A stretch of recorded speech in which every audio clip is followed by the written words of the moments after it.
जिला स्तरीय कृषक दिवस पालित। गजपति जिलार सदर महकुमा पारलाखेमुंडी ठारे कृषि व कृषक सशक्तिकरण विभाग एवं जिला प्रशासन पक्षरु जिला स्तरीय कृषक दिवस पालित हो जाइछि। पवित्र अक्षय तृतीया अवसर में बीएन पैलेस निकटस्थ चाष जमी रे पारंपरिक रीतिनीति अनुଯାୟୀ भूमि पूजन व पूजार्चना करा जिबा सह अखिमुठी अनुकूल करा जायथिला। जिलापाल विजय कुमार दासଙ୍କ अध्यक्षताରେ अनुष्ठित कार्यक्रम रे मुख्य अतिथि भाବରେ मोहना विधायक दासरथी गमांग जोग देथिबा बेले सम्मानित अतिथि भाବରେ जिला परिषद अध्यक्ष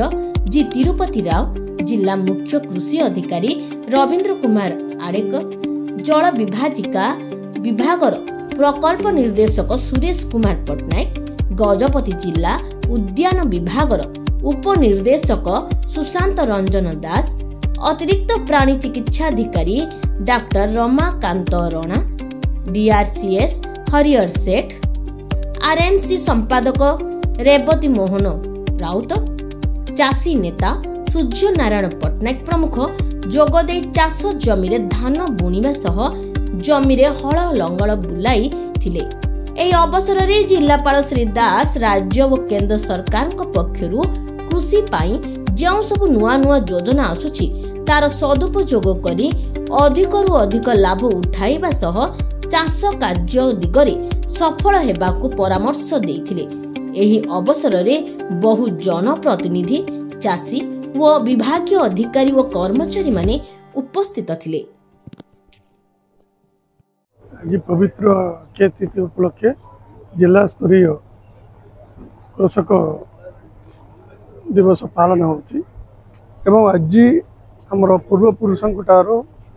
आमर ट्रेडिशन एटा अक्षय तृतीया दिन आम बिहन पकईबू आज शुभारंभ करूँ। आज आपण देखुंत आगामी वर्ष भाग्यमजी भल अच्छी मु आशा करुच्ची जगन्नाथ प्रभु पाखे प्रार्थना करुच्ची आसंत वर्ष को चाष मान समान वर्षा हेब एवं भल फसल हेब आमर जगन्नाथर आशीर्वाद थी मु आशा करी पशु एवं आमर माछ एग्रिकल्चर साइड सबू आगामी वर्ष समस्त कृषक मानक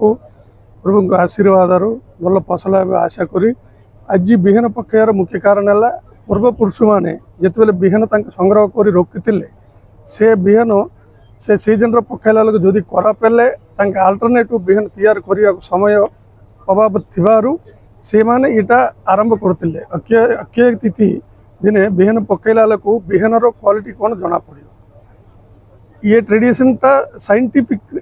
ट्रेडिशन एटा लोक जाना अक्षय तृतीय दिन बिहन पकाउछन्ति से बिहन से गच किमिति उठुछन्ति तार परसेंटेज केते भल उठुछि ना नाइ जदि उठुनी से बिहन तांके चेंज करिया समय मिले बोली आमर पूर्वपुरुष माने एटा गोटे साइंटिफिक रीजन रो ये अक्षय तृतीय दिन ये पवित्र कार्यक्रम रखुछन्ति आमर जो पूर्वपुरुष माने ट्रेडिशन टा आज आम पालन कलु आमे हल धरिलु बिहन पकईलु एवं मु भगवान को प्रार्थना करुच्ची आसंत वर्ष समस्त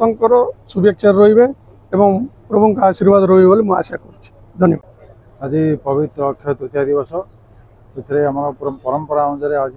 मुठी अनुकूल हुए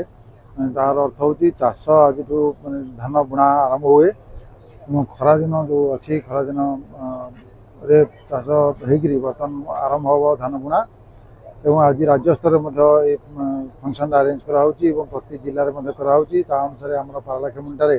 गजपति जिलार जो अखिमुठी अनुकूल अक्षय तृतीया दिवस कराऊँगी। आज आपण जानी आज श्रीक्षेत्र में आज रथकाठ अनुकूल हम रथयात्रा गोटे पवित्र दिवस अति पवित्र दिवस माना जाए जेकोसी शुभ कार्य करने दिन फिट थाए तेणु से परिप्रेक्षी आमर सब चाषी भाई मान सहित नहीं आमर सब पंचायत राज इन्स्टिट्यूशन्स एवं आमर जिला परिषद प्रेसिडेंट आरंभ कर सरपंच पर्यटन चाषी मैंने बहुत संख्यार आज उपस्थित होती आज ये प्रोग्राम सब सामिल होती बर्तमान से जो आम राज्य सरकार द्वारा जो अनुष्ठित हो प्रोग्राम से प्रोग्राम सामिल होगा समस्त बस।